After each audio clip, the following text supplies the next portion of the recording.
Los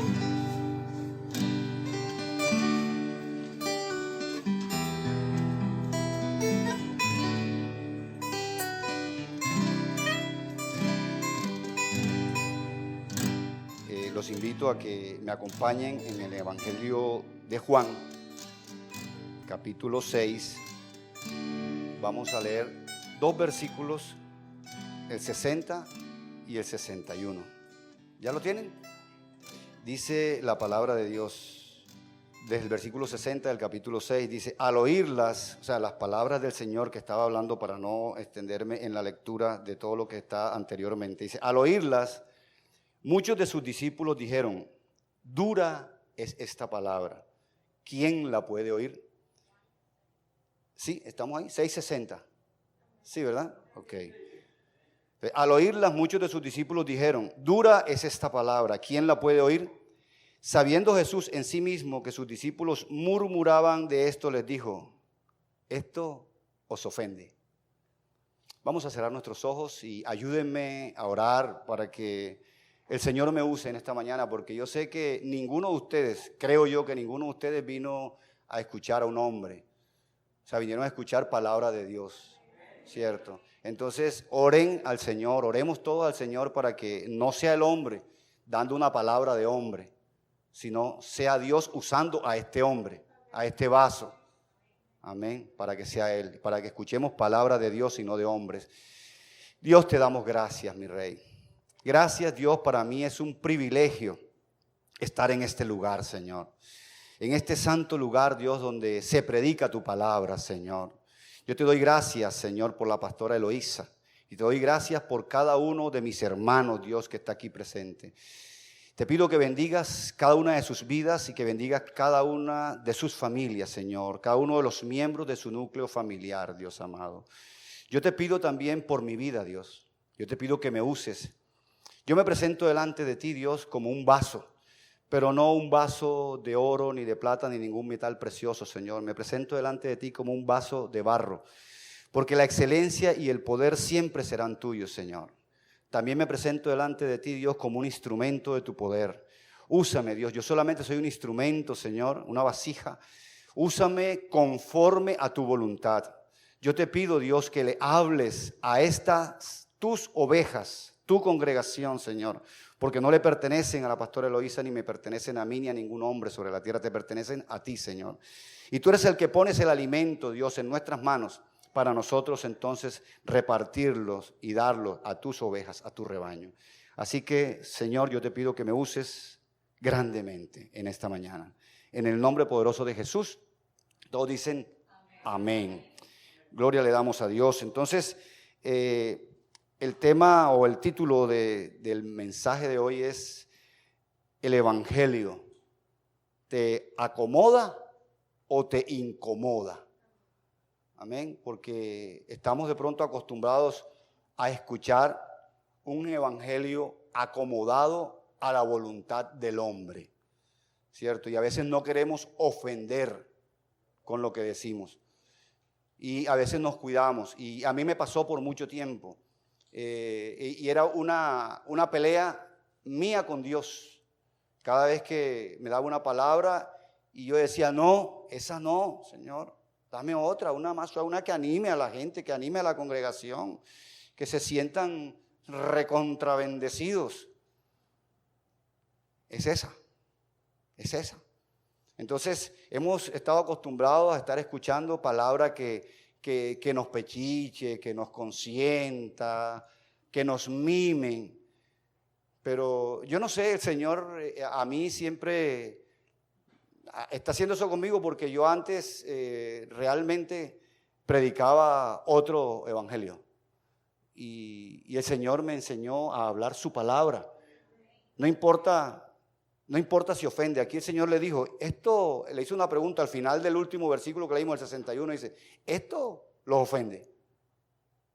Entonces, si alguno se siente ofendido, yo no le voy a pedir disculpas, porque no es mi palabra. O sea, yo no estoy hablando mi palabra, es la palabra de Dios. Amén. Y el Señor tampoco le va a pedir disculpas. Así que vamos a escuchar palabra de Dios. y que yo sé que aquí eso es lo que se escucha. Aquí ustedes están acostumbrados a escuchar palabra de Dios. Así que de pronto dirán, bueno, pero no es nada nuevo, pastor. Estamos acostumbrados a escuchar palabra de Dios. Es porque hemos estado, ¿verdad?, por muchos años acostumbrados a escuchar un evangelio acomodado al gusto del cliente, como dicen por ahí en el comercio. Sí, acomodado al gusto del cliente. Pero realmente el evangelio debería incomodarnos para no seguir haciendo lo que nos gusta. Es que muchas veces queremos queremos que Dios haga nuestra voluntad y todavía no hemos aprendido a hacer su voluntad. Y el tema de hoy precisamente es la voluntad de Dios. Dios me regaló este lema para el año en la iglesia. Cuando a mí me lo regaló desde finalizando ya diciembre, me regaló el lema, decía, este es el año de la voluntad de Dios, el 2021. Al final del 2020, sí. El año que viene es el año de la voluntad de Dios. Y yo le digo, ok, Señor, el año de tu voluntad. Y en el primer mensaje de enero en la iglesia, pues les doy a conocer a la iglesia el lema que el Señor me había regalado para el año 2021. Y este es el año de la voluntad de Dios. Pero cuando yo expreso eso a la iglesia, o sea, me viene a mi mente, bueno, pero si todos los años son de la voluntad de Dios, o sea, el 2021, el 2020, el 2019, porque ¿cuántos planes se hicieron, verdad? El 2019 para el 2020. Me imagino que aquí también hicieron planes. Todos hacemos planes, ¿cierto? Y esos planes, todos se frustraron. Todos se frustraron porque entró la pandemia desde marzo aquí en nuestro país y nos encerraron en nuestras casas. Entonces todos los años, decía yo, pero todos los años son de tu voluntad. O sea, ¿cómo me vas a dar este nombre para el año 2020, el año de la voluntad de Dios? Y entonces viene a mi mente, pone él en mi mente, es que este es el año donde ustedes van a aprender a vivir bajo mi voluntad. Porque es que estamos acostumbrados a hacer nuestra voluntad y que Dios cumpla nuestros deseos y cumpla nuestra voluntad. Y es la voluntad de Dios la que tenemos que cumplir. Entonces, pero hoy pues podemos escuchar en ciertos lugares pues el evangelio que se acomoda a la voluntad del hombre. Es muy acomodado y la gente y lo más preocupante es que esto gusta y atrae, lógico, a la gente le atrae. Entonces, a veces el evangelio que predicamos, yo le digo a la iglesia, esta enseñanza no es muy popular, no recibe muchos amenes ni muchos aplausos, pero este es el evangelio del Señor. ¿Sí? Porque entonces sí, hace o produce cierta incomodidad en nosotros, produce cierta incomodidad, lógico, y si el evangelio produce incomodidad en tu vida, en mi vida, es porque algo no está bien. Algo no está funcionando bien en tu vida, algo no está funcionando bien en mi vida, porque si el evangelio, la palabra de Dios a mí me bendice, es porque yo estoy alineado con la palabra de Dios. Pero si la palabra de Dios me incomoda, lo que está diciendo el pastor me incomoda, pues entonces hay que revisar, porque el pastor aquí no viene a juzgar a nadie, ni vengo a acusar a nadie, pues yo vengo a predicar la palabra. Y muchas cosas de lo que dice la palabra, es más, aquí estaban ofendidos, aquí dice, esto los ofende. Ustedes pueden leer todo el capítulo 6 y vemos todo lo que el Señor les dice. Y a mí me llama la atención lo que le dice en el versículo, creo que 26 de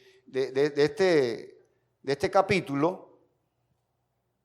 Versículo 26, el 25 dice, y hallándole al otro lado del mar le dijeron, Rabí, ¿cuándo llegaste acá? Respondió Jesús y le dijo, de cierto os digo que me buscáis no porque habéis visto las señales, sino porque comisteis el pan y te saciaste. Esto es duro, ¿eh? Eso es duro. Que usted vaya como de pronto con ánimo buscando al Señor y el Señor lo frene así, de esa manera. Ustedes a la verdad me buscan es porque yo los estoy alimentando, porque yo les multipliqué los peces y los panes. Entonces, a veces el Señor es duro y tiene que serlo, porque si no nosotros como padres, yo soy padre, ¿cuántos son padres acá? ¿Padres o madres? Amén. Nosotros no podemos ser consentidores todo el tiempo. A veces consentimos a nuestros hijos, ¿cierto? Los consentimos, les concedemos algunos caprichos, algunas cosas, algunas cositas pero no todo el tiempo. Todo lo que quiera el hijo, todo se lo doy. Como dice una canción vallenata, ¿verdad? De cristiana. Yo tengo un Dios que todo lo puede y Él me da todo lo que le pida. ¿Será eso cierto? Por lo menos a mí no me ha dado todo lo que yo le he pedido. O sea, dígame si usted se lo da para yo quejarme con Él. Porque, ¿cómo así que allá le estás dando todo lo que te piden y a mí no? Entonces, no es así, no es así. Y nosotros tampoco lo hacemos así, los padres que somos responsables, no lo hacemos así. Entonces, ese es nuestro Dios y ese es el Dios que adoramos, ese es el Dios que se adora en esta iglesia. Amén. Ese es el Dios que nosotros adoramos. Entonces, no nos digamos mentiras.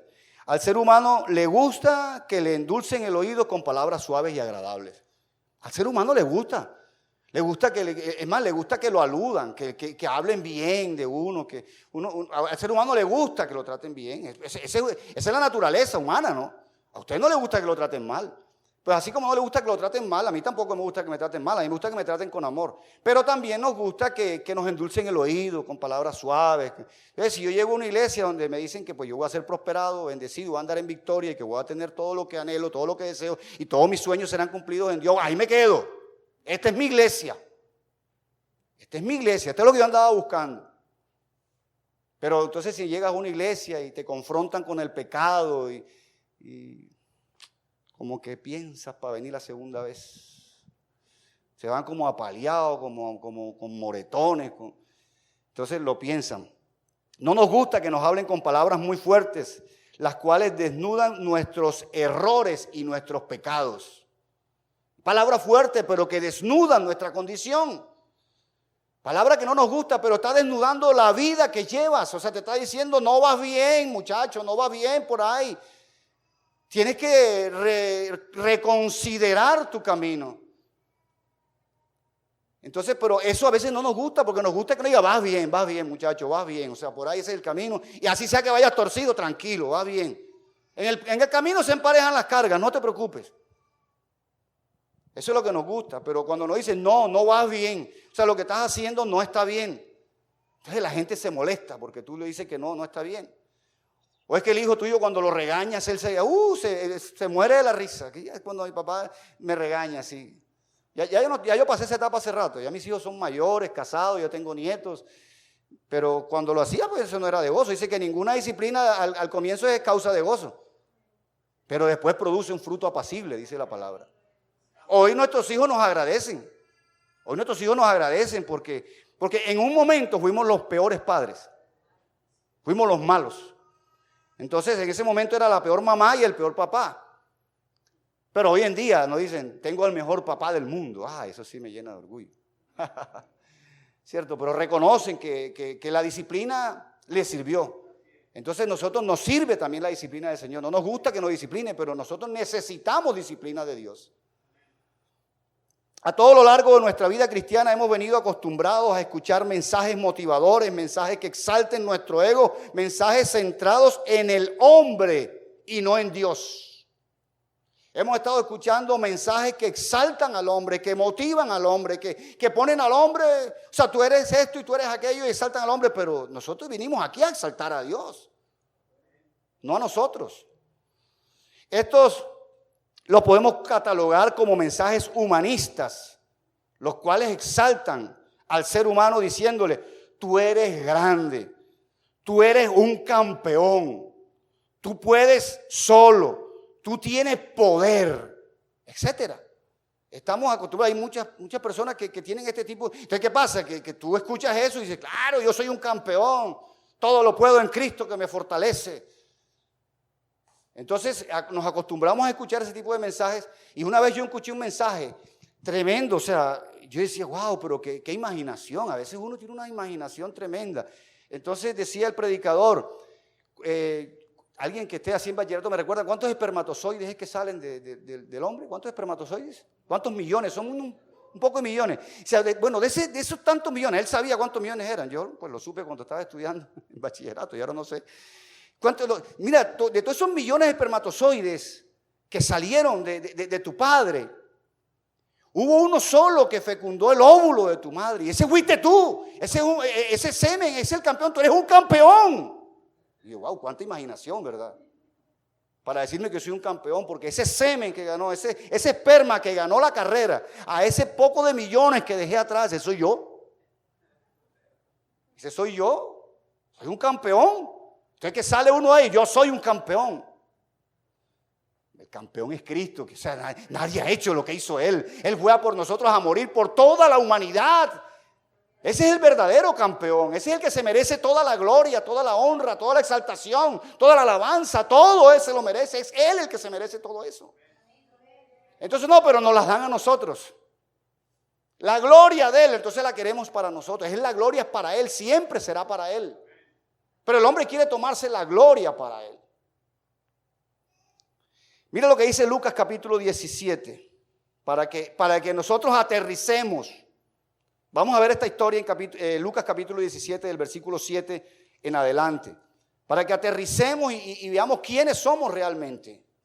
¿Qué somos? ¿Qué nos dice Dios que somos? Ya lo tienes, Lucas 17, capítulo 17. Vamos a quitar.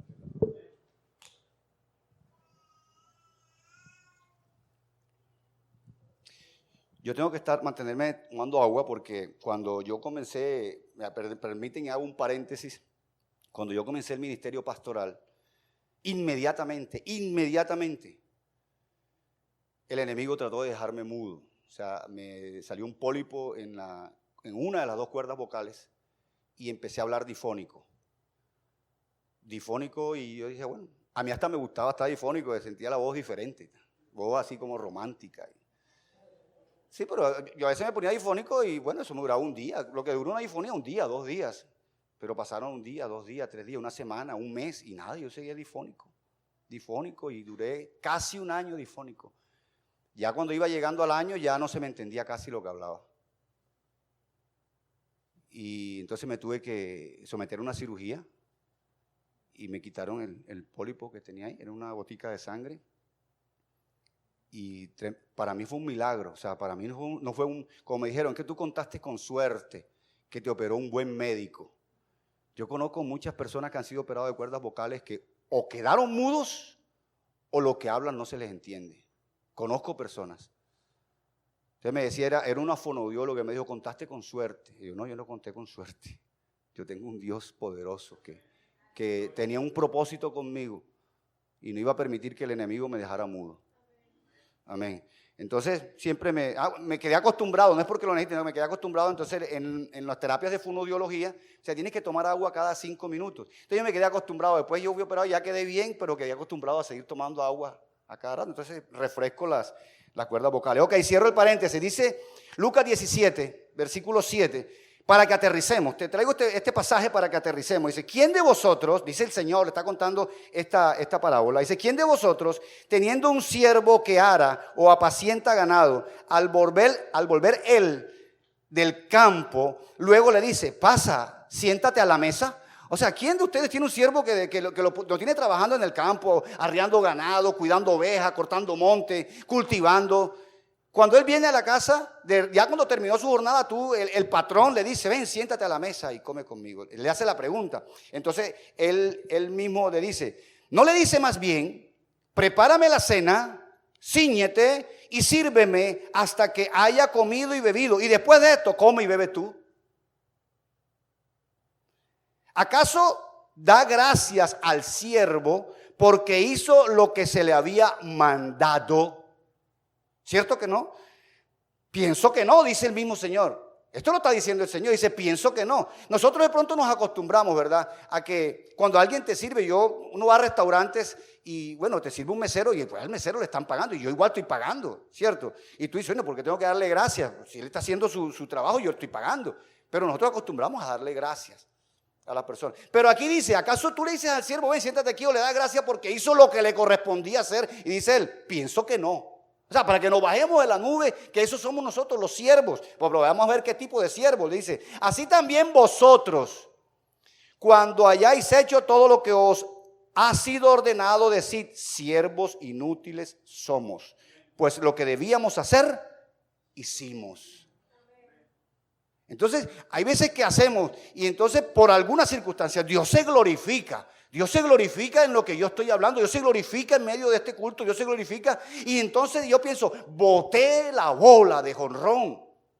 O sea, la hice aquí. No eres tú. Es el Señor, o sea, toda la gloria tiene que ser para Él. Y yo le digo a la iglesia, mira, si algo extraordinario pasa esta mañana aquí, si algo hermoso, si algo sobrenatural, algo bien glorioso pasa en este lugar aquí, la gloria es para Él. Pero si hay algo que tú tienes de que quejarte, algo malo que ves, ese es Álvaro Huelvas. Pero todo lo bueno, lo excelente que veas en esta mañana en la predicación, dale la gloria a Él. Pero entonces nos acostumbramos y que tienen que sobarnos la chaqueta porque, oye, qué buena predicación, qué bien lo hiciste, qué bien cantaste, oye, qué bien tocaste el piano, que, oye, cantaste como los dioses. Nos hemos acostumbrado a eso. Y entonces cuando se anuncia, gracias a Dios que el hermano me anunció el pastor Álvaro Huelva, y ya. A veces cuando va un pastor invitado, generalmente cuando es una campaña o algo, eso demoran entre 5 y 10 minutos hablando de, mejor dicho, ponen a ese predicador por las nubes. Entonces dañan a la gente. Y yo a veces cuando hay ocasiones que dan de pronto una persona que me conoce y que es mi amiga y de pronto me estima, dice ciertas palabras bonitas. Y digo yo pensé que estaban hablando, y yo decía, bueno, ¿y de quién estarán hablando? Es que no las creemos todas. No las creemos todas. Y tenemos que bajarnos de esa nube. Somos como, no sé, ustedes que muchos han escuchado esa historia, ¿verdad? Del burrito, que el burrito que fue contento a su casa. Y le dijo, mami, hoy estuve y cargué a un hombre, a uno que venía encima de mí. Y todos me tiraban palmas, me tiraban mantos para que yo pasara. Yo estaba contentísimo porque todos me alababan, todos me... Decía, bueno, ves hoy. Ves hoy otra vez. Y me cuentas cómo te va. Y regresó todo triste, cabizbajo. Digo, no, me levantaron a palo. Digo, no eras tú, hijo, eras el que llevabas encima. Era el que llevabas cargado. Pues a ese era el que aplaudían, a ese era el que adoraban, a ese era el que alababan, a ese era el que le tiraban palmas, no era a ti. Entonces a veces los aplausos nos los tomamos para nosotros, los aleluya nos tomamos para nosotros, los gloria a Dios nos tomamos para nosotros. No, es para Él. Entonces fíjate lo que dice el Señor. Y en otra traducción, yo lo puse aquí entre paréntesis, en otra traducción le dice siervos inútiles. Hay otra traducción que dice sin mérito alguno. Oye, Dios me llamó a esto y yo lo hago porque Él me llamó a hacerlo. Todo el ministerio que usted tiene, Dios lo llamó a ese ministerio. Es cuando mis hijos, gracias a Dios, fueron unos buenos estudiantes. Entonces, estando en la universidad, querían, ya, tú sabes, ya habían pasado la adolescencia, ya eran mayores de edad, 18, 19, 20 años, pero estaban bajo nuestra tutela, estaban en nuestra casa, bajo nuestro mantenimiento todavía, nos manteníamos. Entonces, pero querían hacer de su vida y salir y llegar a la hora que sea. Y no, espérate un momentico, esto no es así, esto no es un hotel, no puede venir aquí a la hora que sea. Entonces me querían sobornar con que ellos eran buenos estudiantes. A mí, pero si yo te rindo, yo te rindo a ti, mira mis notas, mira mi promedio, va en 4.8, 4.7, digo, ¿cómo? Que va en 4.8, y es que eso es lo que tienes que hacer, es más, vas mal, te faltan 2 puntos todavía. Esa es tu obligación, mi obligación es pagarte la universidad. Esa es mi obligación, yo te pago la universidad. ¿Y cuál es tu obligación? Rendirme en la universidad. O sea, tú estás haciendo algo extraordinario. ¿Te estás ganando algún mérito? No. Tú estás correspondiendo a lo que te toca corresponder. Te toca corresponder con eso. Tú tienes que rendirme en la universidad. Y yo tengo que pagarte tu semestre. Punto. Se acabó. O sea, entonces me vas a sobornar porque es que yo voy bien. Yo no te doy problema. ¿Cuántos estudiantes hay que el papá piensa que va en octavo y no ha llegado ni a segundo todavía? Piensa que ya va en 8º semestre y todos los semestres manda. Generalmente vienen de pueblo, le paga, y ya he pagado 8 semestres y cuando el pelado apenas va por tercero, tiene materias en segundo todavía y en primero. Entonces, no, o sea, usted lo que está haciendo es lo que le corresponde hacer. Eso es lo que quiere decir aquí siervo inútil. O sea, lo que nos corresponde hacer, eso hacemos. No estoy haciendo nada extraordinario. Nada que me gane aplausos, nada que me gane los méritos. ¡Oh, Juan, hermoso, cuán grande eres! Entonces hemos aprendido a exaltar al hombre y le damos méritos a todo lo que hace. Entonces, de modo que nuestra responsabilidad como predicadores es decir la verdad. aunque esto incomode aún al mismo predicador. Porque hay veces palabras que hasta uno, porque uno es solamente un instrumento en las manos de Dios. Pues hay veces que la palabra también le da a uno, porque la palabra dice que ¿cómo es? Espada de doble filo. Corta allá y corta para acá también. Entonces, aunque incomode al mismo predicador, porque si la palabra de Dios nos incomoda, es para nuestro propio bien. Porque la palabra de Dios no se puede acomodar a nuestros gustos. Somos nosotros los que debemos acomodarnos a ella, aunque no nos parezca. Somos nosotros los que estamos obligados a acomodarnos a lo que dice la Biblia. Yo tengo que alinearme a lo que dice la palabra. No tengo que coger la palabra y acomodarla a mis gustos, ¿no? Entonces tenemos que coger una tijera y cortar cientos versículos porque, no, este no me gusta, este tampoco. Este sí, donde dice que yo voy a ser prosperado, que yo voy a hacer esto. Eso sí me gustan, pero los otros donde me dicen y me hablan de disciplina y me hablan que tengo que corregir esto y que tengo que renunciar a esto. Esos no me gustan. Es la palabra completa, todo o nada. Entonces, predicar la verdad de la palabra es un compromiso de todos. Es un compromiso de todos. Predicar la palabra de verdad, o sea, como está escrita.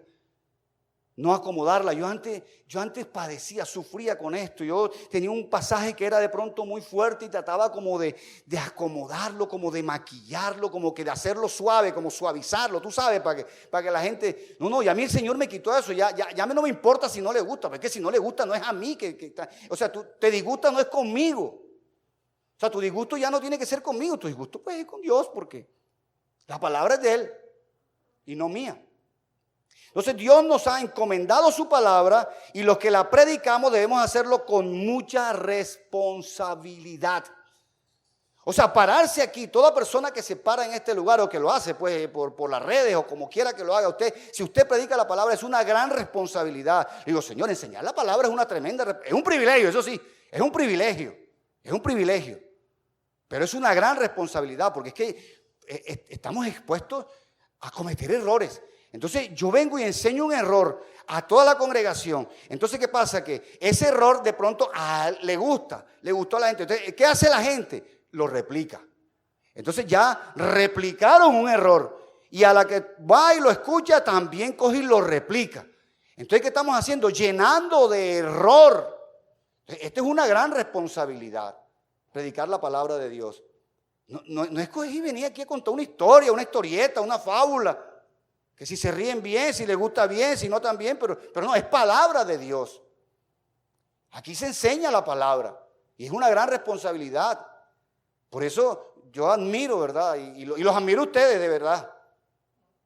Porque reciben la palabra como es. Y así es como debe ser. Nuestro compromiso con Dios es hacerlo de una manera clara y sobre todo hacerlo bíblicamente. Oye, porque es que hemos traído, yo tuve una cantidad de inconvenientes en la iglesia porque bendita pandemia, de verdad bendita pandemia. Porque cuando entró la pandemia y nos tuvimos que quedar encerrados, para la gloria de Dios, mi televisor se dañó y nunca lo mandé a arreglar. Ahí está, y no lo he quitado porque, tú sabes, para que no se vea el pedazo feo ahí está, pero está de adorno. Está colgado en la pared de adorno. Entonces, si lo quito, pues hay que mandar a arreglar los huecos y todo eso. Es mejor lo dejo ahí. Pero no sirve. Y en plena pandemia, pues, ¿qué hicimos? Nos tocó entonces, encerrados los dos, yo nada más vivo con mi esposa, los dos solitos, porque ya como le dije, los hijos ya se fueron, cada uno a su hogar respectivamente. Entonces, ¿qué hicimos? Escudriñar, estudiar, buscar. Entonces, ¿qué pasa? Nos dimos cuenta, oye, tantos errores que ha cometido uno, porque digo, cuando nosotros salimos de la iglesia tradicional y nos convertimos a evangélicos, entonces nos quitaron una serie de costumbres y tradiciones que traíamos de la iglesia tradicional, ¿cierto? Tuvimos que abandonarlas, no las quitaron. Pero llegamos a la iglesia evangélica y nos llenaron de otro poco de costumbres y de tradiciones. Entonces yo me pongo a ver, oye, pero esto que nosotros practicamos no está en la Biblia. Y esto que nosotros decimos no está en la Biblia. Y esto no está en la Biblia. Y esto no es bíblico. ¿Y quién lo practicó? ¿Y quién lo hizo? Yo no veo al apóstol Pablo haciendo esto. Yo no veo al apóstol Pablo haciendo esto. No veo a Pedro haciendo esto. Yo no veo que ningún pastor, ningún apóstol lo hizo. Entonces, ¿por qué nosotros hacemos esto? Entonces son cosas que cuando tú las tratas de desarraigar del pueblo, el pueblo no le gusta. ¿Por qué? Porque ha venido acostumbrado haciendo algo y así no sea bíblico. Entonces por eso dije ahora, nuestro compromiso con Dios es hacerlo de una manera clara y sobre todo hacerlo bíblicamente.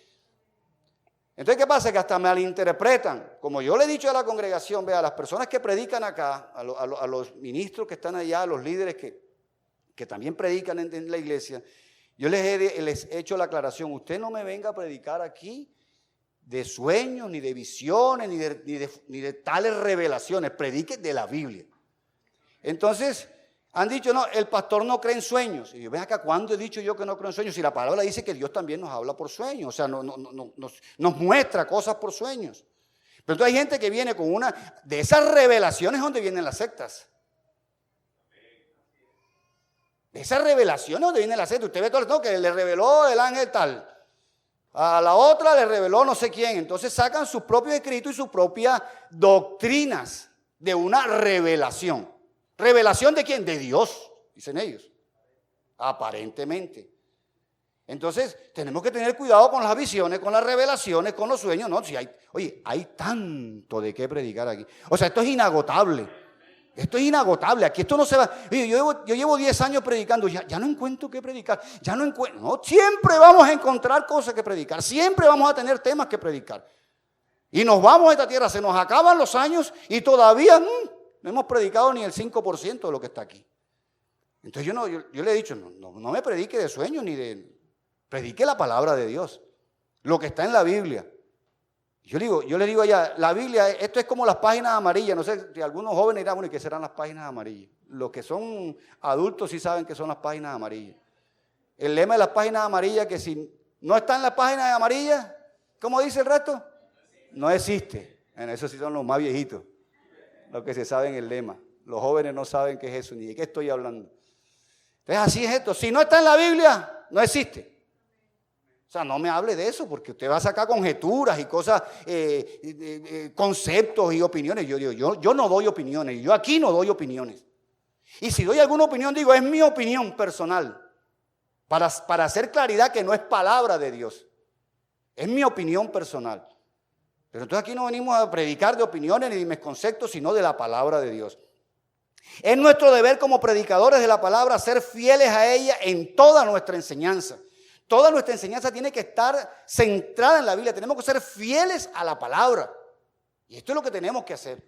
Ser fieles a la palabra. El pueblo se alimenta es con palabra. Es la palabra de Dios la que nosotros tenemos que dar. Porque el enemigo con su astucia pretende extraviar con engaños nuestra fidelidad a lo que está escrito. Él con su astucia, él quiere desviarnos, o sea... No es así, es asado. No, pero si está escrito es así. O sea, le damos prioridad a lo que está escrito. Y vamos a la segunda carta a los Corintios para ver qué dice el apóstol Pablo en su segunda carta, capítulo 11.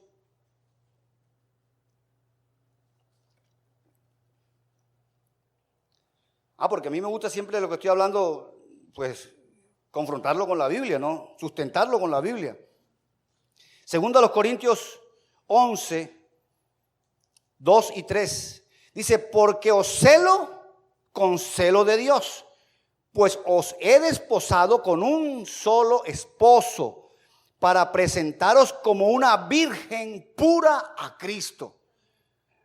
Ojo, el apóstol Pablo está diciéndole a la iglesia, yo los he desposado con un solo esposo para presentarlos como una virgen pura a Cristo. Pero si somos una iglesia pura donde nos hemos dejado de pronto contaminar y no seguimos las enseñanzas de Dios. No, ya ahí nos estamos contaminando, nos estamos ensuciando. Entonces él dice que quiere presentarnos ante ese esposo como una virgen pura a Cristo. Pero temo, dice el mismo apóstol, pero temo que como la serpiente con su astucia engañó a Eva, vuestros sentidos sean de alguna manera extraviados de la sincera fidelidad a Cristo. Entonces, ese temor que tenía el apóstol Pablo es el que tenemos que tener nosotros. O sea, tenemos que decir, tenemos que ser celosos. ¿Celosos de qué? Celosos de la doctrina, celosos de lo que la palabra enseña. Y yo por eso, allá cuando, precisamente ayer recordaba eso que me decía un pastor que él también lo sigo y estoy escuchando algo de él. Me decía, ¿cómo llegó usted acá, pastor, con nosotros? Y yo, no, por fulanito de la iglesia, que él me pidió permiso porque quería hacer un curso y pues yo no te conocía. Y le dije, bueno, dame todo, dame el link y dame todo donde lo van, porque era virtual, es virtual, todavía está siendo virtual. Y porque yo también me voy a meter en ese curso, porque yo quiero saber qué vas a aprender. Entonces me dijo, sí, así hago yo también, me dijo el pastor, así hago yo también. Tenemos que ser celosos. Entonces, si la persona va a estudiar, bueno, yo también quiero ver qué te van a enseñar. No, y gracias a Dios, es un pastor de sana doctrina y que enseña la palabra clarita, clarita como está. Entonces, pero uno tiene que ser celoso. Así como, oye, me dice, porque temo que como la serpiente con su astucia engañó a Eva, vuestros sentidos sean de alguna manera extraviados de la sincera fidelidad a Cristo. Sabemos que Eva fue engañada. ¿Y con qué? O sea, y eso todavía le funciona. Lo más preocupante es que todavía eso que pasó con Eva todavía funciona hoy. Oye, después de tantos años, de miles de años, todavía esa misma mentira le funciona al enemigo. Ella le dice, no, con que os ha dicho el Señor que de ningún árbol del huerto podrás comer. Y le dice, no, tampoco así. De todos no, o sea, solamente de este. Porque que el día que coma este árbol ciertamente moriremos. ¿Y qué le dijo? Que eso era mentira. Hoy ¿cuántos te dicen? No, eso no es así. Eso no es así. ¿Qué le dijo el diablo? Eso es mentira, no vas a morir. Sino que sabe Dios que el día que comas de ese árbol vas a ser como Él. Y hoy nos venden la idea que vamos a ser como Él, que tenemos poder, que podemos desatar, que podemos atar, que podemos hacer esto, que podemos hacer aquello. Oye, si el Todopoderoso es Él. Entonces hoy nos venden esa idea. Eso mismo que le vendió Satanás a Eva, nos lo están metiendo también hoy. Y la gente cae, o sea, redondita. ¿Por qué? ¿Por qué? Porque les gusta eso. Yo voy a ser como Dios. Y yo voy a tener poder. Y lo que yo diga se va a cumplir. Escuchaba en la radio que no, nosotros tenemos un poder creativo en nuestra boca. Y digo, caramba, el único que habla y crea es Dios. Yo no tengo ningún poder creativo en mi boca. El único que habla y lo que dice se hace es Dios.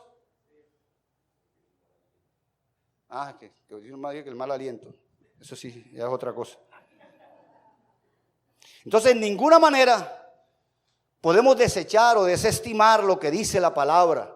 Ni podemos cuestionar nada de lo que está escrito, anteponiendo nuestras propias experiencias, nuestras tradiciones, nuestras costumbres, nuestras doctrinas y mandamientos de hombres.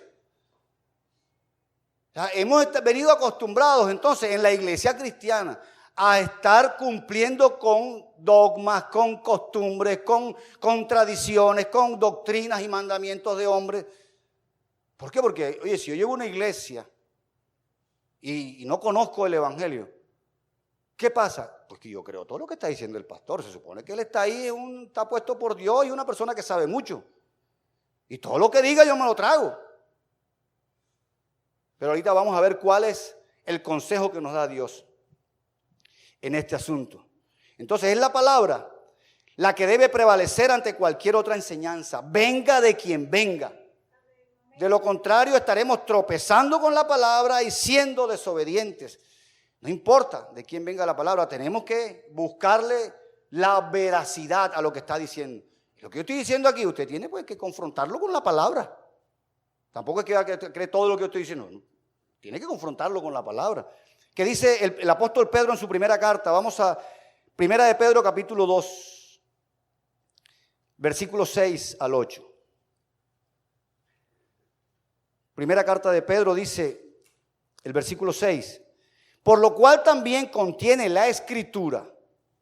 He aquí pongo en Sión la principal piedra del ángulo, escogida, preciosa, y el que creyere en él no será avergonzado. Para vosotros pues, los que creéis, él es precioso. Para nosotros los que creemos, él es precioso. Pero para los que no creen, la piedra que los edificadores desecharon ha venido a ser la cabeza del ángulo. Yo creo que estas palabras ustedes se las saben de memoria, porque el nombre de ustedes proviene de aquí.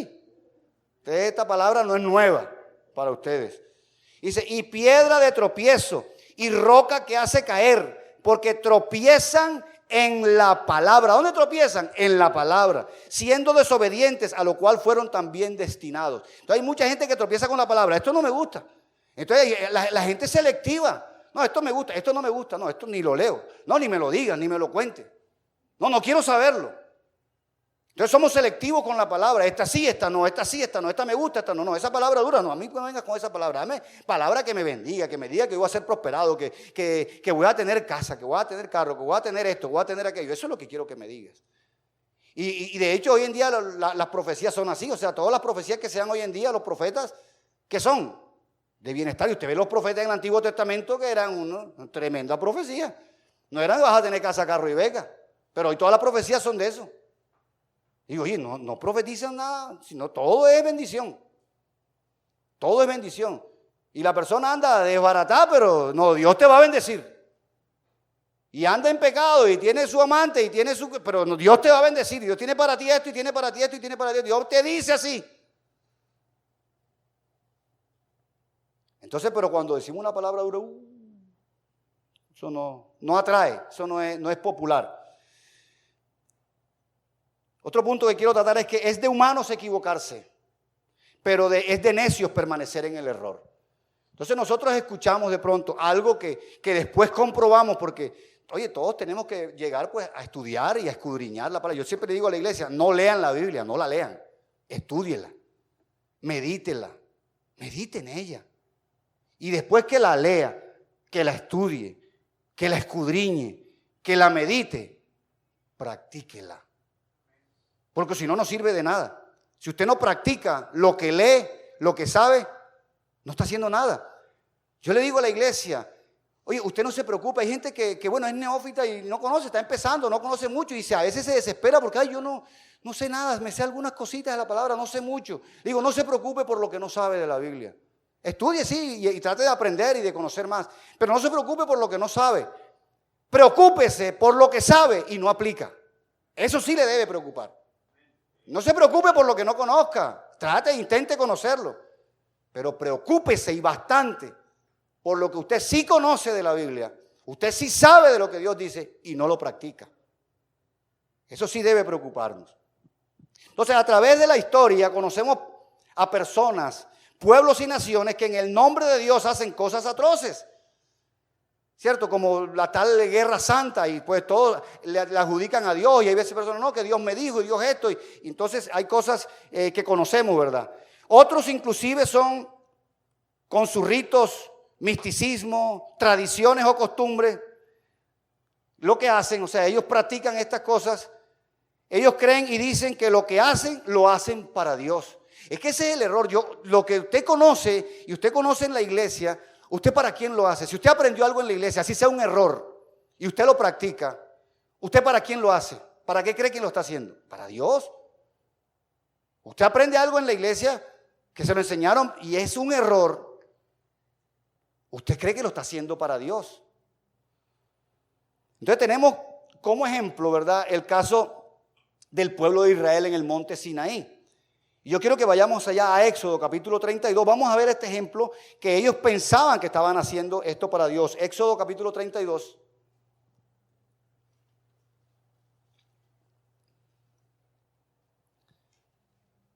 Vamos a leer desde el versículo 1. Esto es cuando ya ellos salen de Egipto y están esperando a Moisés que baje del monte Sinaí con la ley, con las tablas de la ley. Y dice, del versículo 1, dice, viendo el pueblo que Moisés tardaba en descender del monte, se acercaron entonces a Aarón. Aarón había quedado como responsable del pueblo.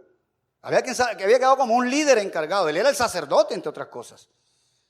Y Moisés lo deja encargado del pueblo. Entonces le dijeron a Aarón, levántate, haznos dioses que vayan delante de nosotros, porque a este Moisés, el varón que nos sacó de la tierra de Egipto, no sabemos qué le haya acontecido.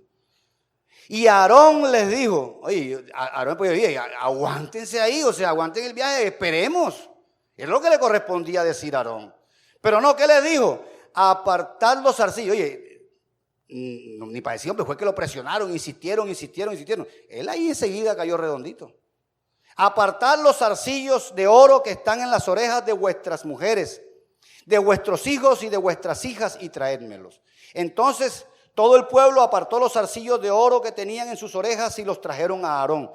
Y él los tomó de las manos de ellos y les dio forma con buril e hizo de ellos un becerro de fundición. Entonces dijeron, mira lo que dijeron los israelitas, el pueblo de Dios, dijeron, Israel, estos son tus dioses que te sacaron de la tierra de Egipto. Oye, y si tú te pones a ver la historia de todo lo que pasó, cómo salieron ellos, dice que salieron con mano poderosa y brazo extendido. Fueron 10 plagas que Dios mandó, Dios mandaba a Moisés a negociar con Faraón, y el mismo Dios endurecía el corazón de Faraón para glorificarse, para que ellos conocieran. Oye, porque eso uno ve ilógico, que Dios manda a Moisés a que hable con Faraón, pero vaya y endurece el corazón de Faraón. Dice, bueno, pero qué malo, ¿verdad? Oye, porque sí, pónsela fácil, o sea, que él vaya donde Faraón y haz que Faraón le diga, sí, váyanse, arranquen ustedes, váyanse todo el mundo. Es lo que nosotros pensamos como lógico. Pues decimos, no, pero Dios manda a Moisés a que hable con Aarón para sacar al pueblo, y el mismo Dios endurece el corazón de Faraón. Y él dice, entonces, pero vemos en la palabra que dice, yo me glorificaré en Faraón. Entonces, ¿para qué? Precisamente para que el pueblo supiera quién era su Dios. O sea, que no era un Dios pintado en la pared, era un Dios todopoderoso. Por eso lo sacó, dice, con mano fuerte y brazo extendido. El pueblo sabía cómo había salido de Egipto, de la esclavitud. Y con todo eso, que sabía cómo había salido, que había sido algo sobrenatural, algo glorioso, la salida de ellos fue algo glorioso. Fueron 10 plagas que Dios mandó para ese pueblo. Y ellos saben cómo salieron de ese lugar. Y todavía tienen el descaro de decir, estos son tus dioses que te sacaron de la tierra de Egipto. O sea, hay una mezcla, hay un sincretismo ahí. Y dice el 5, dice, y viendo esto, Aarón edificó un altar delante del becerro y pregonó Aarón. Y dijo, mañana será fiesta para Jehová. ¿A quién le estaban rindiendo fiesta? A Jehová. ¿Adorando un becerro? Entonces nosotros conocemos el error y creemos que estamos obedeciendo a Dios, creemos que estamos glorificando a Dios. Por eso es que es lo importante, siempre leamos las escrituras. No nos vayamos por las ramas que nos dijeron esto, no, vamos a confrontarlo con la escritura. Porque ellos estaban convencidos que estaban adorando a Jehová. Mañana hay fiesta para Jehová, aquí está el becerro de oro con que vamos a adorar a Jehová. Oye, ellos no conocían ya. No sabían el Dios que los había sacado, el Dios fuerte y poderoso que los había sacado. Y estaban dando la gloria a un Dios que acababan de hacer con sus propias manos, con el oro que ellos mismos habían sacado de Egipto. Es tremendo cómo a veces nos desviamos y el enemigo es tan sutil que es que la línea para desviarnos es muy delgada. Es muy delgada, por eso tenemos que tener mucho cuidado y tenemos que leer palabra para no desviarnos. Porque la línea para desviarnos es bien delgadita. Hay otro ejemplo de un hombre que encarcelaba, asolaba y mataba a todo cristiano que se le atravesara. Y todo esto hacía supuestamente por amor a Dios y por celo a la palabra. Eso es lo que hacía Saulo. Vamos a leerlo en Hechos capítulo 8 a ver algo de la historia de Saulo, aunque ya todos la conocemos. Dice que él asolaba, mataba, encarcelaba, maltrataba a los cristianos. ¿Y esto a quién o sea, por qué lo hacía? Porque amaba a Dios y creía que lo que estaba haciendo era lo correcto para Dios. Matando cristianos, encarcelando cristianos y estorbando la obra de Dios. Dice Hechos capítulo 8, versículo del 1 al 3. Y Saulo consentía en su muerte. ¿Estamos ahí? Y Saulo consentía en su muerte. ¿Está hablando de la muerte de quién? A ver si saben, de Esteban. Qué bueno, ¿eh? ¿Saben Biblia? Nada más es para probar, no crean que es un examen aquí, nada. Yo sé que ustedes saben Biblia. En aquel día hubo una gran persecución contra la iglesia que estaba en Jerusalén. Y todos fueron esparcidos por las tierras de Judea, de Samaria y de Samaria, salvo los apóstoles. Y hombres piadosos llevaron a enterrar a Esteban e hicieron gran llanto sobre él. Y Saulo asolaba la iglesia y entrando casa por casa arrastraba a hombres y a mujeres y los entregaba en la cárcel. Vamos a seguir leyendo ahora, no lo vayas a cerrar. Entonces todo lo que Saulo hacía, lo hacía creyendo que estaba en lo correcto. Él creía que estaba agradando y obedeciendo a Dios con lo que hacía. Porque él era un hombre temeroso de Dios, conocía las escrituras, la ley, que es lo que estaban hasta ese momento. Y él mismo dice, ¿cierto? En lo que él sabía, y él dice, si alguien tiene de qué gloriarse, yo más. Circuncidado al 8º día, educado a los pies del venerable Gamaliel. Todo, él cumplía con todo lo que la ley exigía. Entonces se creía pues que estaba en lo correcto, porque él cumplía con todas las demandas de la ley, supuestamente. Entonces, él lo hacía creyendo que estaba en lo correcto. Él creía que estaba agradando y obedeciendo a Dios con todo lo que hacía. Y el versículo, en capítulo 9 de Hechos, el otro capítulo que sigue, Hechos 9, dice, Saulo, versículo 1 del capítulo 9, dice, Saulo respirando aún amenazas y muerte contra los discípulos del Señor, vino al sumo sacerdote. Oye, ya Pablo no respiraba oxígeno. Ya no respiraba oxígeno como respiramos todos los humanos. Ya él respiraba era amenazas y muerte contra todos los discípulos del Señor. Entonces vino al sumo sacerdote y le pidió cartas para la sinagoga de Damasco a fin de que si hallase algunos hombres o mujeres de este camino, los trajese presos a Jerusalén. ¿Y en nombre de quién hacía esto? De Dios. Él lo hacía creyendo que estaba agradando a Dios y estaba actuando en contra de la voluntad de Dios. Entonces, ¿eso cómo lo sabemos? ¿Cómo nosotros sabemos que estamos en contra de la voluntad de Dios? ¿O cómo sabemos que estamos haciendo las cosas bajo la voluntad de Dios? Solamente hay una sola forma. Una sola forma es estudiando esto. Es la única forma de saber que estamos haciendo lo correcto o lo incorrecto. Entonces, cuando uno se da cuenta que está cometiendo un error, hombre, hay que corregirlo. ¿Y cómo te das cuenta? Porque escudriñaste la palabra. Porque entonces en la pandemia me dediqué más. Porque yo tenía mi trabajo secular, y entonces no tenía pues el tiempo para estar, leía así, como todos nosotros leemos la palabra. Pero en ese tiempo fue algo profundo. Entonces nos damos cuenta, oye, que hemos cometido errores en la vida cristiana y que no están aquí. Que no están aquí. Nadie los practicó, pero nosotros sí lo practicábamos. La iglesia cristiana sí. Entonces, pero cuando Saulo tuvo su encuentro personal con el Señor, su vida cambió completamente. Cambió instantáneamente. Apenas Saulo se convirtió. Vamos a ver entonces la historia de la conversión de Saulo, capítulo, ahí mismo en el 9, a partir del versículo 3. Leímos hasta el 2, vamos a leer del 3 en adelante. Dice, mas yendo por el camino, aconteció que al llegar cerca de Damasco, repentinamente le rodeó un resplandor de luz del cielo. Y cayendo en tierra oyó una voz que le decía, Saulo, Saulo, ¿por qué me persigues? Él dijo, ¿quién eres, Señor? Y le dijo, yo soy Jesús, a quien tú persigues. Dura cosa es dar coces contra el aguijón.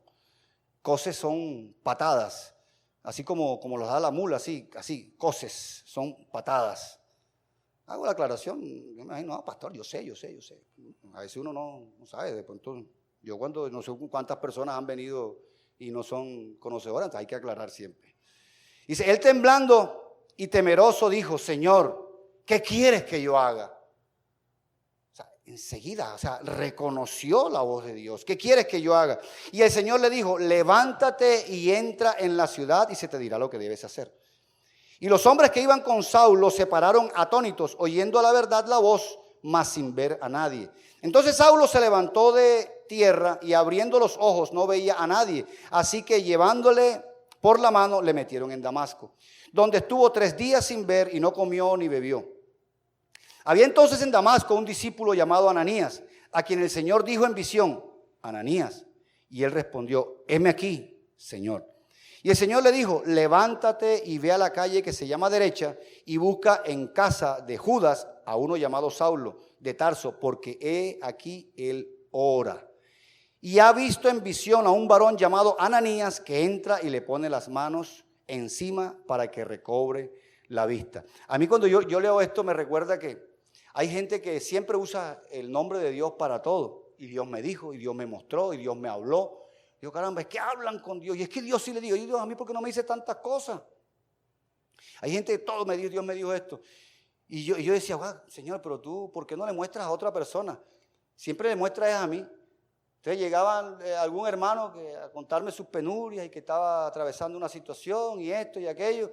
Y orando, el Señor me lo mostró a usted. Necesito $1,000,000. Caramba, Dios santo.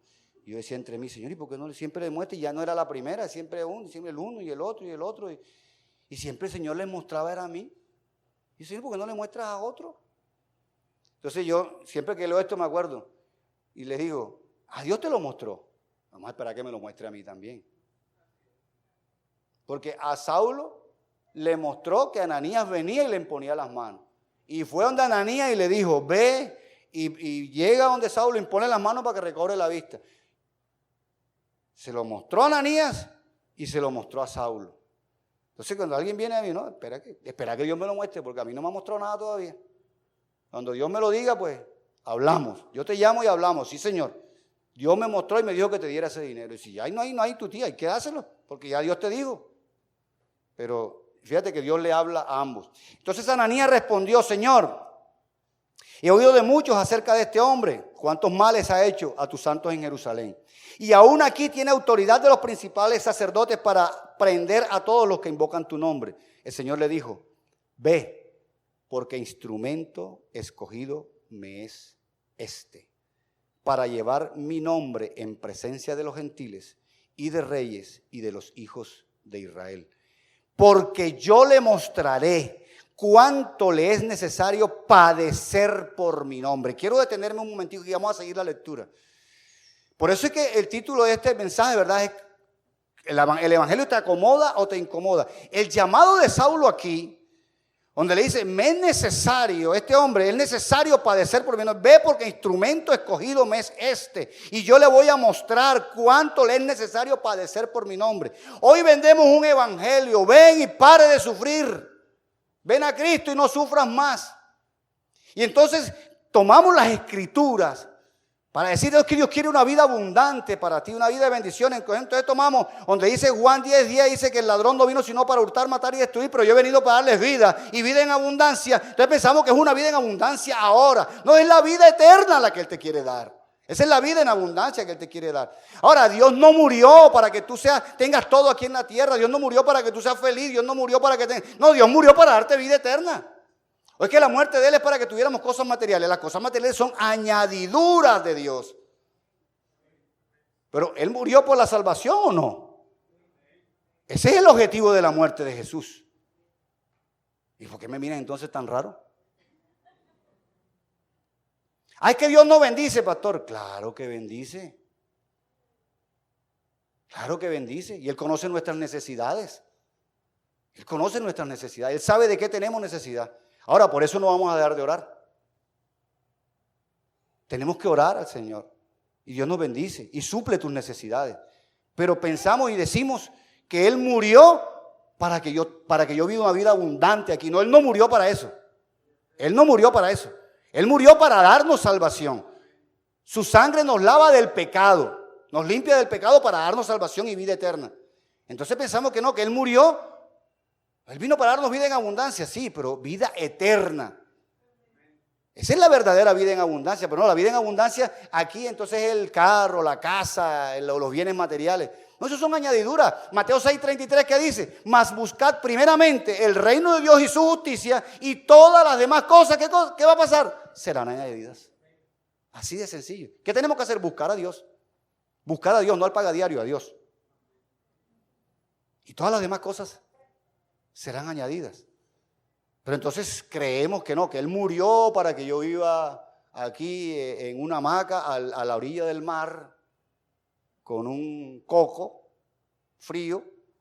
Y esa es la vida que yo me merezco como hijo de Dios.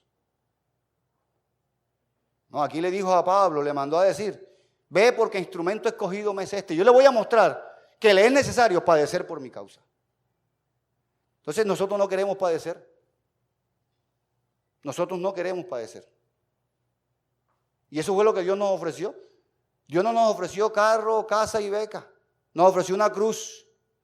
Y Él dice en su palabra, el que quiera venir en pos de mí. Es el que quiera, el que no quiera no.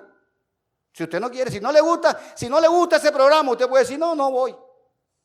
Pero dice, el que quiera venir en pos de mí, niéguese a sí mismo. Tome su cruz y sígame. Pero la gente no se quiere negar. Es que yo soy esto, es que yo soy un profesional. Deja tu cartoncito pegado ahí en la pared. Porque eso no te sirve de nada. Te sirve para lo secular si trabajas en eso. Y obtuviste un conocimiento en la universidad, qué bueno. Y yo no estoy en contra de eso. Yo también soy profesional. Pero eso no, o sea, ¿eso qué importa? ¿Eso qué importa? Entonces tenemos que aprender que también padecemos por Dios. También padecemos. El que quiera venir en pos de mí, niéguese a sí mismo. Tome su cruz cada día. Cada día. ¿Cuál es esa cruz? No es la cruz que llevó él, eso nada más la llevó él. Él le dice, tome mi cruz. Tome su cruz cada día y sígame. ¿Qué significa la cruz? La cruz significa muerte, tipifica muerte. Tenemos que hacer morir todos los días. Todos los días tenemos que morir a la carne. Todos los días tenemos que morir. Yo una vez le predicaba a la iglesia una serie que Dios me dio porque le atribuimos tantos poderes a Satanás. Entonces ponía yo Satanás versus la carne. Y les decía, ustedes mismos van a darle el veredicto final. Ustedes mismos van a saber quién de esa contienda, quién es el ganador. Si Satanás o la carne. Y les decía todo lo que hacía Satanás y todo lo que hacía la carne. Y bíblicamente, si usted lo puede estudiar, Satanás se sujeta a Dios. Lo que él diga es hasta aquí, Satanás, hasta esta línea. Y de ahí no puedes pasar por allá. Eso fue lo que hizo con Job. Le digo, hasta aquí, no más. Y después va por segunda vez y le dice, bueno, ok, puedes tocar su cuerpo, pero su vida me la respetas. Esa me pertenece a mí. Entonces pensamos que Satanás puede acabar con nuestra vida. No, yo no estoy mi vida no está en las manos de Satanás. Mi vida está en las manos de Dios. Yo dependo de Dios. Y Satanás no puede acabar con mi vida. Porque dice que el que tiene a Dios como padre, el Hijo lo guarda. Y el maligno no lo toca. Dice, creo que es escrito en Primera de Juan. Y en Santiago 4:7 dice, o 4:17 dice, someteos pues a Dios, resistid al diablo y huirá de vosotros. Entonces, Satanás es un enemigo vencido, que Dios no lo entregó vencido, que anda como león rugiente buscando a quien devorar. ¿Y qué anda haciendo? Engañando. Esa es su arma, engañar. Pero se sujeta. Cuando fue a tentar a Pedro, ¿a quién le pidió permiso? A Jesús. Le dijo Jesús a Pedro, oye Pedro, ¿sabes que Satanás me ha pedido para zarandearte? Y yo he rogado al Padre por ti para que tu fe no falte. Tuvo que pedirle permiso a Jesús para poder zarandear a Pedro. Y lo zarandeó porque Jesús le dio el permiso. Y lo zarandeó. Y así, Satanás no puede traspasar la orden estricta de Dios. No la puede pasar. Pero, ¿y la carne? La carne dice la palabra que no se sujeta a la ley de Dios y tampoco puede. Vea, lo que la carne no lo hizo hacer usted hoy, lo que le insistió que hiciera usted la carne, algo malo, y le insistió y usted se mantuvo firme, dijo no me voy a coger eso, o no voy a mirar eso, o no voy a salir con esto, no voy a hacerlo, y se mantuvo. Y le ganó esa batalla hoy. Hoy se la ganó. Pero la carne, una vez también prediqué durmiendo con el enemigo. La carne se baña con usted, desayuna con usted, almuerza con usted, come con usted, se duerme con usted y se levanta con usted al día siguiente. Y al día siguiente, lo que no pudo lograr hoy, vuelve y se lo insiste. Usted se levanta y lo primero que seguía piensa, hoy ahí está la carne, ayer no lo hiciste, pero hoy vamos con esa. Hoy vamos, y se dice la carne, hoy vamos a ver si lo logramos hoy. Esa es la carne no se sujeta a Dios. Entonces yo le decía a alguien en la iglesia, es que hay un enemigo más peligroso que Satanás. Me dijo, no, señor. Bueno, la carne tú lo tienes ahí dentro, tú mismo.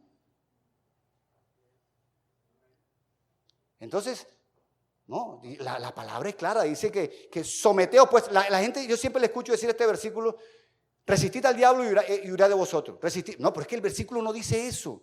Hay que leerlo completo. Es que la única forma de resistir al diablo es sometiéndose a Dios.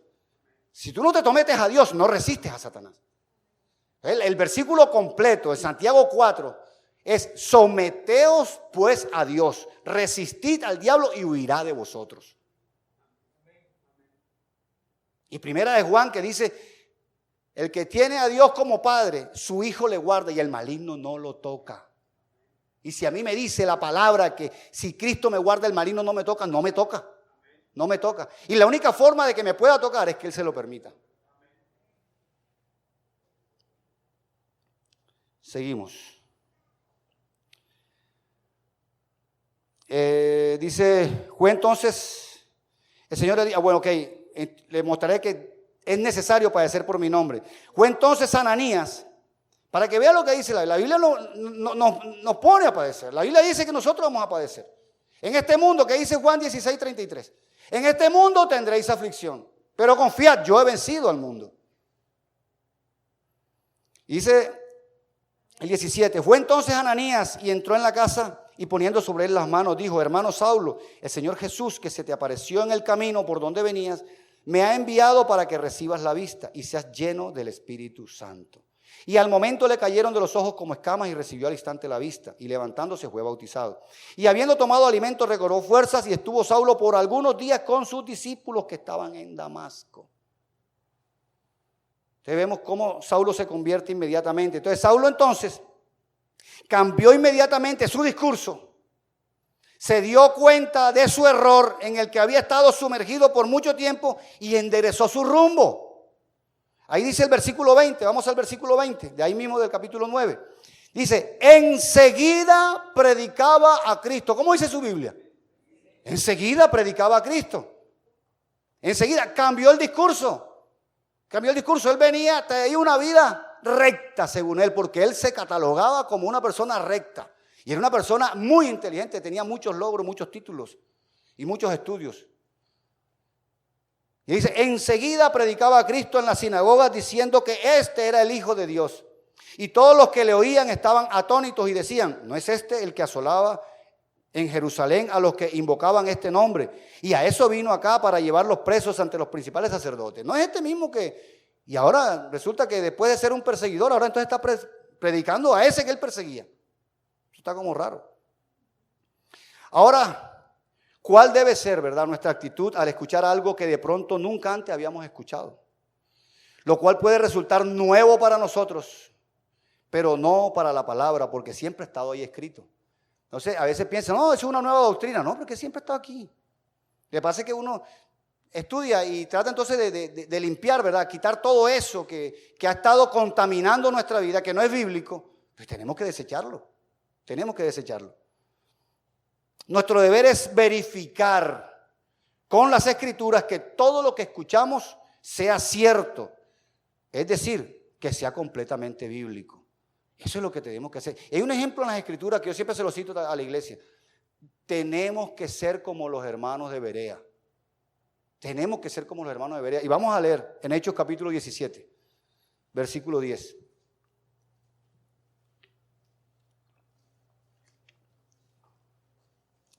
Ya estamos terminando, así que no se preocupen.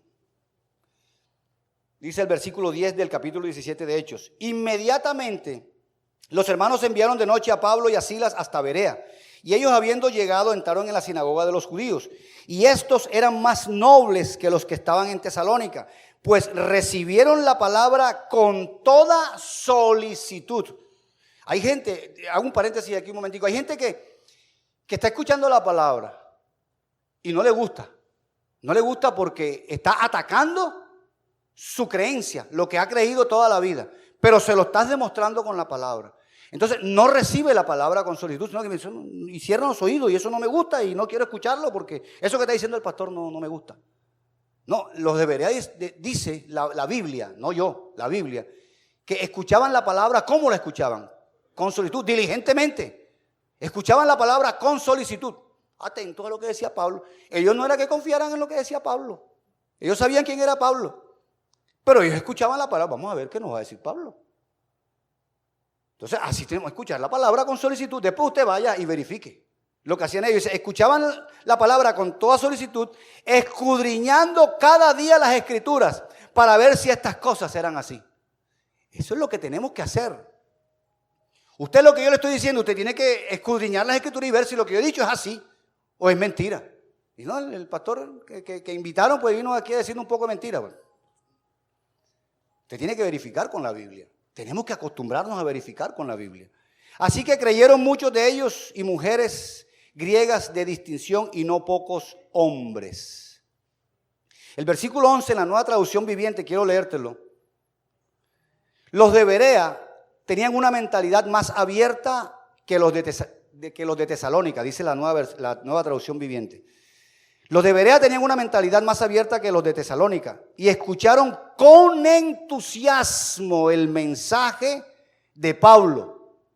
Escucharon con entusiasmo. Día tras día examinaban las escrituras para ver si Pablo y Silas enseñaban la verdad. Pero hoy tú llevas un mensaje que no le agrada a alguien y no lo quiere escuchar. Yo una vez fui donde una señora que era vecina donde nosotros vivíamos antes, de la iglesia tradicional, y me estaba hablando pues de su ídolo más, no quiero para herir susceptibilidades, de su ídolo más grande que ellos tienen. Y decían que ella no había tenido más hijos. Entonces yo le decía, venga, yo tenía la Biblia, venga, yo se lo voy a mostrar. No, cuando fui a abrir la Biblia, no me lo muestren, no lo quiero ver. Y se echó para atrás, no lo quiero ver, no lo quiero ver. Y te lo voy a mostrar en la palabra de Dios, lo que Dios, no lo quiero ver, no lo quiero ver. La gente se rehúsa. O sea, yo prefiero seguir creyendo lo que estoy creyendo, así esté equivocado. Esa es la mentalidad de algunos. Yo quiero seguir, esto fue lo que aprendí y esto lo tengo que seguir creyendo siempre, aunque esté en un error. Si nosotros estudiamos la palabra, precisamente es para salir del error. Y por eso es bueno estudiar, por eso es bueno prepararse, por eso es bueno escudriñar las escrituras. Y yo les aconsejo, así como aconsejo a la iglesia, les aconsejo, hay que leer las escrituras, hay que escudriñar las escrituras y hay que predicar lo que dicen las escrituras, hay que practicar lo que dicen las escrituras. Porque de lo contrario no nos sirve de nada. En conclusión, mis amados hermanos, es necesario que el evangelio muchas veces nos incomode. Dios nos saca muchas veces de la zona de confort. Nos saca, así como el águila. ¿Cuántos conocen la historia del águila? Le prepara el nido a su aguilucho, a su hijo, pero se lo prepara con espinas, con puras espinas, y después entonces le pone una colcha de paja y se lo llena todo para que esté confortable. Y cuando ya ese aguilucho está crecidito, arranca. No quiere, bueno, vamos a empezar a quitarte la paja de aquí. Y empiezan entonces las pullas a incomodarle. Y tiene que salir a volar y de pronto se estrellará y lo hará torpemente, pero tiene que aprender, su destino es volar. Ella fue creada para volar. Nosotros hemos sido creados para adorar y exaltar a Dios y obedecer su palabra. Entonces a veces nos sentimos muy cómodos en nuestros delitos y pecados. Y otros también con tradiciones, con costumbres, con doctrinas y mandamientos de hombres, que nada tiene que ver con la palabra. Entonces Dios tiene que incomodarnos.